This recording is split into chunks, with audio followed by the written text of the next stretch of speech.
अनोळखी दी unexpected love story भाग 8. सनीचे डोळे उघडे होते, पण तो अजूनही त्याची शुद्ध हरपली होती. त्याच्या डोळ्यांसमोर लॅपटॉपची स्क्रीन होती. तोंड उघडं होतं आणि हात पाय सोफ्यावरून खाली लोंबत होते. थोड्या वेळाने सनी डोळे उघडझाप करू लागला.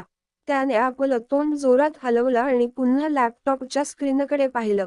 त्याच्या पुतण्याचं, आर्यनचं चित्र अजूनही लॅपटॉपच्या स्क्रीनवर होतं. सनीला अजूनही विश्वास बसत नव्हता की जगातला नंबर 1 गेम, ज्याचा तो स्वतः नंबर 1 फॅन होता, तो दुसरा कोणी नसून त्याचाच पुतळा आर्यन होता. सनी हळूहळू शुद्धीवर येऊ लागला. त्याच्या हातापायांमध्ये आता हलकीशी हालचाल होऊ लागली. त्याने लॅपटॉप उचलला, थोडं धैर्य एकत्र केलं आणि सोफ्यावरून उठला. लॅपटॉप हातात घेत तो हळूहळू आर्यनच्या बेडरूमकडे चालू लागला. दरवाजाचा लॉक उघडून त्याने दरवाजा फक्त 1 इंचाचं उघडलं. सनी एका डोळ्याने खोलीत डोकावू लागला. त्याचा श्वास जोरात चालू होता. भीतीमुळे त्याच्या चेहऱ्यावर आणि शरीरावरून घाम गळत होता. सनीने पाहिलं की आर्यन रायटिंग टेबलवर बसून आपलं गृहपाठ करत होता. धैर्य करून सनीने दरवाजा थोडा जास्त उघडला आणि तो हळूहळू आर्यनच्या टेबलजवळ चालू लागला. सनी कधी लॅपटॉपच्या स्क्रीनकडे पाहत होता, तर कधी आर्यनकडे. आर्यनला काही कळत नव्हतं की सनी असं का करत होता. सनीने लॅपटॉप बंद केला आणि थेट जाऊन आर्यनचे पाय पकडले. आर्यन आपल्या खुर्चीवरून उभा राहिला. तो घाबरून सनीला विचारू लागला, काका तुम्ही काय करत आहात? सनी खाली पडलेला असतानाच उत्तर देऊ लागला, काका म्हणू नका सर. तुम्ही, तुम्ही कोण आहात? आणि तुम्ही आपल्या माणसांच्या जगात काय करत आहात? आर्यनला माहित होतं की सनी नेहमी अजब गोष्टी बोलतो, पण आज त्याच्या बोलण्यामध्ये काहीतरी जास्तच विचित्र वाटत होतं. त्याने सनीला विचारलं, काका तुम्ही असं का बोलत आहात? मी असं काय केलं आहे? सनीने दोन्ही हातांनी आर्यनचे पाय घट्ट पकडले होते. त्याने आपली मान वर करून आर्यनकडे पाहिलं आणि म्हणाला, मानलं गुरु. नेहमी शांत आणि गप्प का असता? हे आज मला समजलं. अभ्यासात तुझं मन का लागत नाही? लोकांशी बोलायला का आवडत नाही?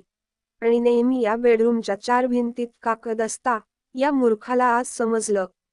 इतक्या लहान वयात या लेव्हलला पोहोचण्यासाठी जो डेडिकेशन आणि मेहनत लागतो, तो अभ्यासाच्या जोडीला शक्य नाही. आर्यनने आपल्या खुर्चीला जोरात पकडलं होतं. असं नको व्हायला की तो सनीवर पडेल. आर्यन थोडं घाबरून सनीला विनंती करू लागला, काका सोडा मला. हे तुम्ही काय बोलताय? तेव्हा सनीने जोरात आर्यनचे पाय सोडले. गुडघ्यावर बसून सनीने आपलं तोंड आर्यनच्या समोर आणलं आणि म्हणाला, बाकी सगळं मी समजलो. पण गुरु, मला फक्त इतकं सांगा की हे सगळं तुम्ही करता कधी? बिचारा आर्यन आपली नाक खाजवत सनीकडे पाहत होता. आर्यनकडून काही उत्तर न मिळाल्यामुळे सनी उठला आणि म्हणाला, समजलो, हे टॉप सिक्रेट आहे.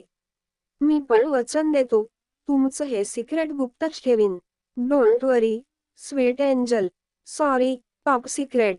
असं म्हणत सनीने लॅपटॉप उचलला आणि खोलीबाहेर जाऊ लागला. दरवाजापर्यंत पोहोचून सनीने पुन्हा वळून पाहिलं आणि म्हणाला, पाहिलंय तर तू माझा पुतण्या आहेस.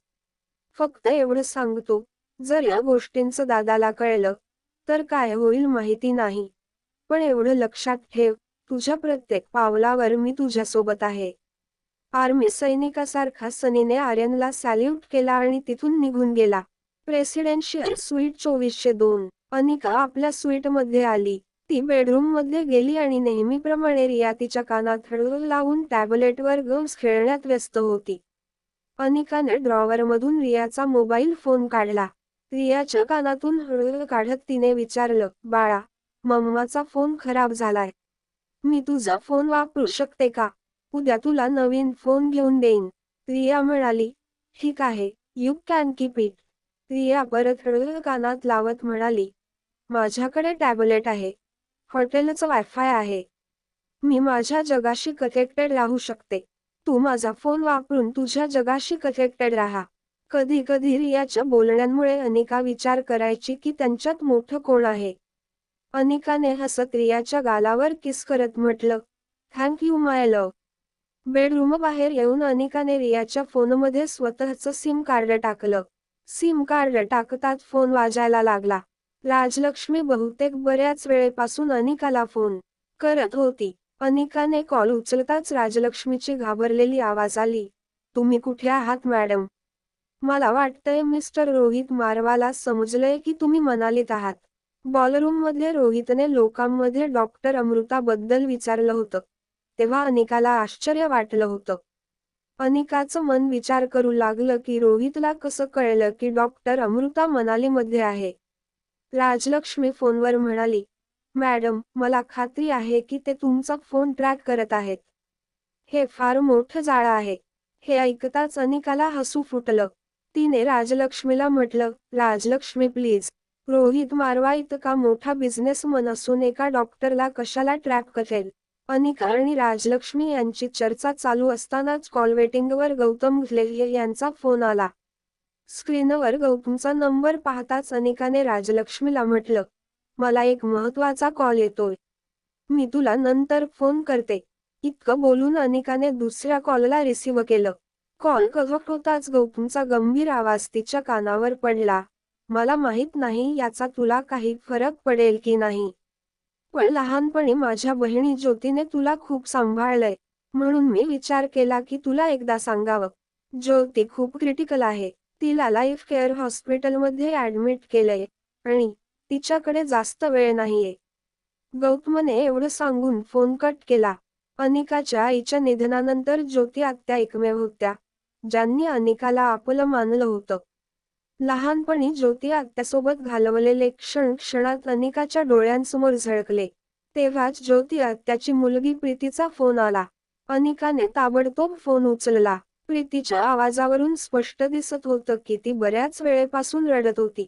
प्रीती रडत म्हणाली, मम्मी, मम्मीला वाचवा, दीदी वाचव, हे लोक म्हणत आहेत की जर.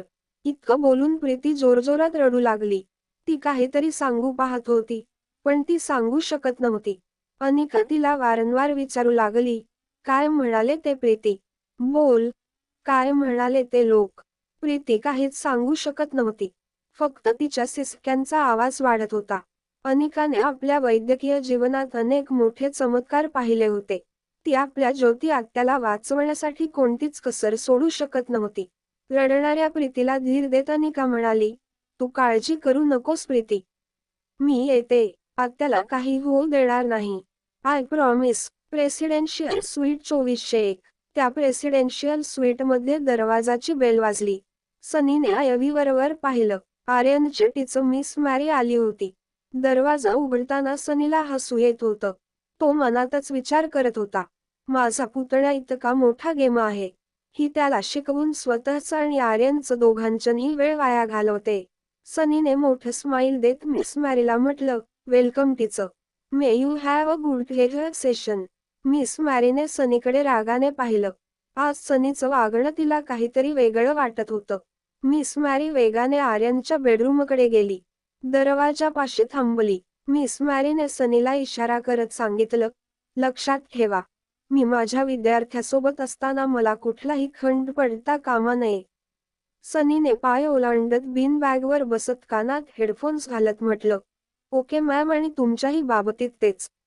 मॅरीने सनीकडे रागाने पाहिला आणि दरवाजा जोरात बंद केला. खूप रागात असलेली मॅरी जेव्हा आर्यनकडे वळली, तेव्हा तिचा राग शांत झाला. तिने आर्यनला एक गोड स्माईल दिली.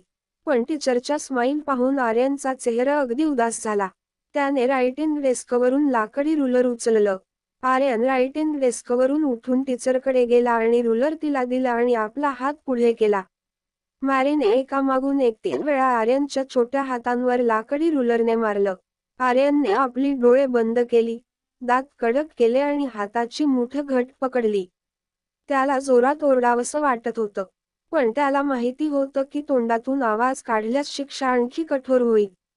थोड्या वेळाने जेव्हा वेदना थोड्या कमी झाल्या, तेव्हा आर्यनने हळूच डोळे उघडले. त्याच्या डोळ्यांसमोरच मिस मॅरीचे डोळे होते. मॅरीच्या डोळ्यांत आता राग नव्हता, तर अगदी गोड आणि प्रेमळ आवाजात ती म्हणाली, तुला माहिती आहे का, मी तुला आधीच शिक्षा का देते? कारण मला माहिती आहे की तू चुका न करता राहू शकत नाहीस. आज होणाऱ्या चुकांसाठी ही तुझी आधीची शिक्षा होती. चल, आता कालचा होमवर्क दाखव. आर्यन बोट चोळत आपल्या रायटिंग डेस्ककडे गेला. त्याने आपली वर्कशीट काढली आणि मॅरीच्या हातात दिली.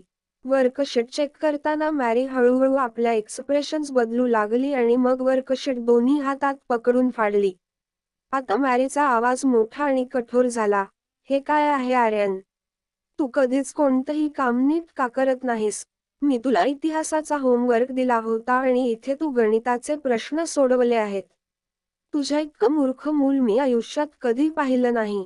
मॅरीने परत आवाज खाली आणून शांतपणे म्हटलं, तुझ्या वयाची मुलं किती स्मार्ट आणि हुशार असतात.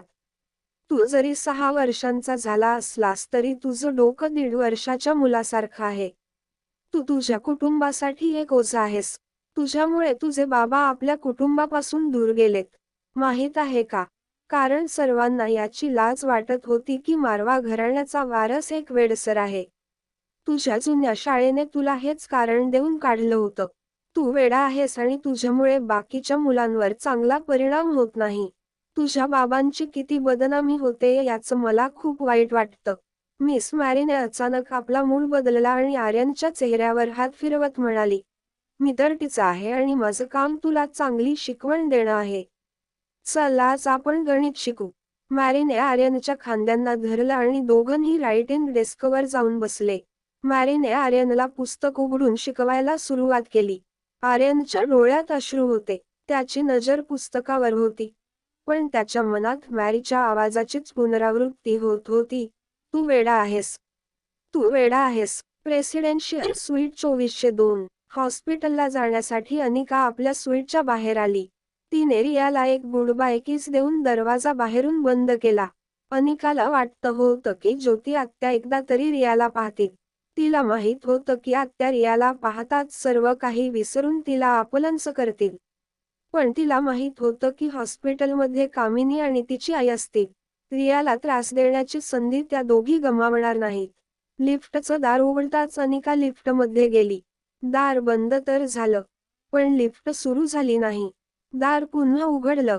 समोरून मिस मॅरी आत आली. मॅरीने ग्राउंड फ्लोअरचा बटन दाबलं. लिफ्ट सुरू होताच मॅरीला एक कॉल आला. मॅरी फोन उचलून बोलायला लागली. अनिका ज्योती आत्याच्या तब्येतीबद्दल चिंतेत होती. तेवढ्यात तिने मॅरीला एक विचित्र गोष्ट बोलताना ऐकलं. वेडा नाही तर होईल. मॅरी हसत म्हणत होती, मी त्याला दुसरीच्या अभ्यासाचं शिकवते आणि प्रश्न 6वीचे विचारते. चूक केली तर मुतते, नाही केली तर जास्त मुतते. मारताना तोंडातून आवाज आला तर त्याला आईची आठवण करून देते. ओ सॉरी त्याला तर इतकंही माहीत नाही की त्याची आई कोण आहे. तर आईची आठवण येण्याचा प्रश्नच नाही. हे बोलून मॅरी जोरात हसली. मॅरीला कळलं की लिफ्टमध्ये अजून कोणीतरी आहे. तिने अनिकाकडे पाहिलं आणि म्हणाली, सॉरी, जर मी खूप मोठ्याने बोलले असेल तर. ग्राउंड फ्लोअरवर पोहोचताच मॅरी फोनवर बोलतच लिफ्टमधून बाहेर पडली. To be continued. व्हिडिओ आवडला असेल तर लाईक करा, शेअर करा आणि चॅनेलला सबस्क्राईब करून बाजूची घंटी नक्की दाबा. धन्यवाद.